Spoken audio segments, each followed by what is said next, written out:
The auditorium was alive with restless chatter, buzzing laughter, and the kind of excitement that always filled the air before a talent show began. Yet, when the boys stepped onto the stage, all that noise dissolved into a haunting silence. His appearance alone told a story. His shirt was faded, the sleeves slightly torn at the edges, and his shoes looked like they had survived years longer than they were meant to. His hands trembled as he gripped the cheap, second-hand microphone, and for a brief moment, the audience seemed to doubt him. Whispers spread like wildfire through the rows of spectators. Some leaned to their neighbors and muttered, "He looks too nervous, will he even sing?" Others smirked quietly, ready to dismiss him before he began. The boy, however, closed his eyes, blocking out the judgment, the doubts, the pitying glances. The spotlight bathed his fragile frame in a harsh glow, making him look even smaller, but then, something miraculous happened.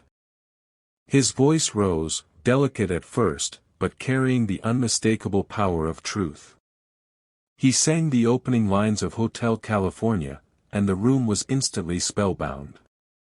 His tone wasn't just clear, it was angelic, filled with raw emotion, as if every note carried a hidden history of struggle, hope, and love. A teacher in the audience wiped away tears.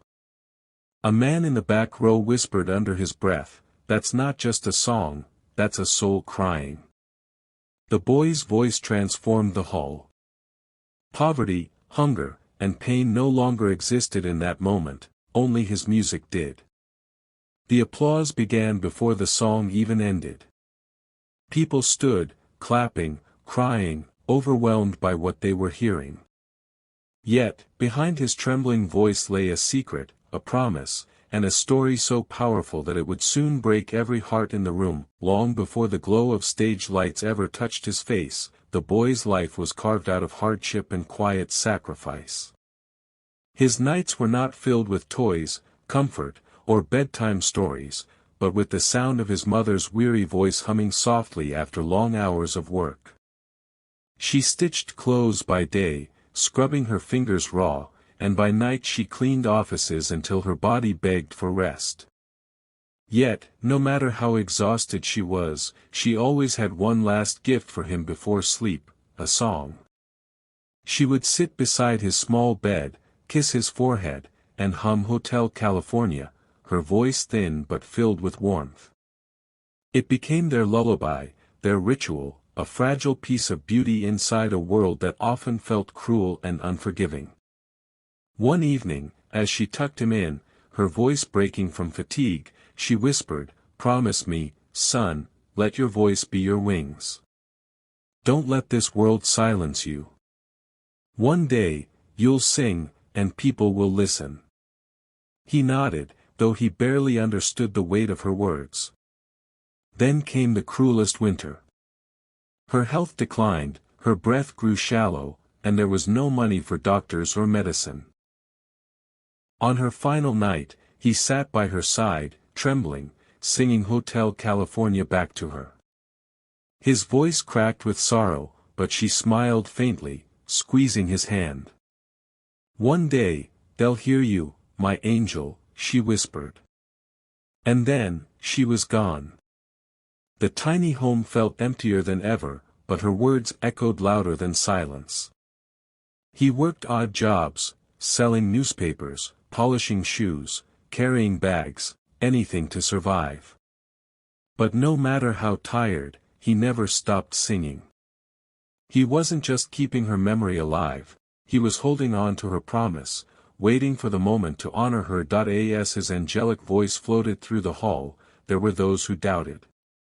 In the audience, one of the stern judges leaned back in his chair, arms folded, eyes narrowed with skepticism. He whispered to the panel beside him, "This boy can't possibly hold it together. It's chance, not talent. He looks too untrained, too fragile." A ripple of murmurs spread among the audience, some questioning, others mocking softly. Though the boy's eyes were closed, his ears caught the sound of doubt. Fear rushed through him like a sudden storm. His throat tightened, his breath faltered, and for a terrifying moment, the music nearly broke. The hall leaned forward as if holding its collective breath. Would he stop?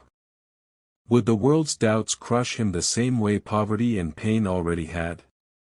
But then, in the quiet of his heart, he heard something no one else could hear, his mother's lullaby. That whisper of hope, fragile yet steady, your voice is your wings. Sing, my son. Fly. His trembling fingers gripped the microphone tighter. He lifted his head, eyes glistening under the harsh spotlight, and began again with renewed strength. This time, his voice didn't just fill the hall, it soared. Every note rang with defiance against hardship, every lyric painted memories of nights spent clinging to dreams. The skeptical judge who had dismissed him only moments ago found himself unable to take notes. His pen slipped from his hand as his eyes blurred with unexpected tears. The whispers in the crowd fell into silence, replaced by awe. The boy was no longer just a poor child in worn clothes, he was a messenger of something greater, a living echo of love, loss, and resilience. And though no one yet knew, this performance wasn't simply about talent. It was about a hidden truth, a promise so sacred that this song was the key to unlocking it. The final note hung in the air, trembling like a prayer released into the heavens. The boy lowered the microphone, his chest rising and falling with the weight of everything he had poured out. The hall was silent for a heartbeat, then erupted in thunderous applause, cheers echoing like waves. People stood to their feet, clapping, crying, overwhelmed by what they had just witnessed. But instead of smiling or bowing in victory, the boy reached into the pocket of his worn trousers and carefully unfolded a piece of paper. Its edges were frayed, the creases deep from being opened countless times, the ink faded from tears and time. His small hands shook as he held it to his chest. This song, he began softly, his voice trembling but clear, was not just mine. It was my mother's. She used to sing it to me every night. Before she left this world, she made me promise, one day, I would let the world hear it. His eyes filled with tears as he raised the letter, his mother's final words. He read aloud, voice breaking, "My son, life may take me from you, but never let it take your song. Wherever you sing, I will be there." The entire auditorium froze. People who had never met his mother now felt her presence. Strangers gripped each other's hands, tears running freely. Even the sternest judge bowed his head, overcome. The boy folded the letter slowly, his voice trembling as he whispered, "Tonight. I kept her promise." A hush swept the room, then the very judge who had doubted him earlier stood, walking to the stage. His eyes glistened as he placed the golden ticket in the boy's hand. "Son," he said, his voice thick with emotion, "this is not just for your talent. It's for the love you carried here tonight. Your mother lives through you." Weeks later, the boy returned to the same auditorium, but this time the energy was different. He was no longer a trembling contestant fighting against whispers of doubt. He stood taller, though his shoes were still the same worn pair, and his clothes were simple. Yet there was a quiet strength in his eyes, the kind that only comes from carrying both grief and hope with dignity. The hall was packed, people who had been touched by his first performance had returned, eager to hear more. But as the lights dimmed and he stepped onto the stage, he didn't raise the microphone to sing immediately. Instead, he spoke, his voice steady and filled with purpose. "This stage gave me more than applause," he began. "It gave me the chance to honor my mother's last wish. But tonight, I'm not here for myself.